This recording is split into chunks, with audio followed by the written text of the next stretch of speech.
Hi, this is Charlie Costello. I'm in Beijing, China. It's Friday, April 11th. We're here at Qian Hai Lake in the Hai area of Beijing, north of the Forbidden City. This is one of the most restored areas of the Hutong regions that we're looking at this week. It's a really scenic spot. It's probably going to be a really popular area for the Olympic Games. We wanted to talk a little bit about this past week. We've been here since Sunday, April 6th we arrived, and the Olympic torch had already been starting its relays in London and Paris, and we watched kind of with mixed feelings about the protests going on around the world. Just in San Francisco and in my hometown of Berkeley, I'm sure the Tibetan cause is a big support there in Berkeley and San Francisco. Obviously, the relay looked like it went off with lots of hitches and lots of protests, and it sounded like they had to even cancel the last part of it. We saw that on CNN, but the funny thing is, the normal Chinese person here in Beijing, they're seeing a whole different picture.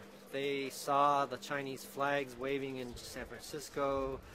The announcer talked a little bit about the couple people that caused some issues or some problems, but from what we saw on the news was quite a different picture on CNN and the international coverage. You know, I have mixed feelings. I'm coming to the Olympics. I've been to 4 Olympics. This will be my 5th Summer Olympics, and I'm focused on Beijing for the last 6 or 7 years, and it's you know, makes me think, and I think it's important to think about the human rights and what the torch really means, and the torch relay and carrying a torch is really about letting us think about these things, letting us think about human rights, and still support the games. You know, it's important to look at the big picture of the world, and you know, they say here in Beijing, one world, one dream.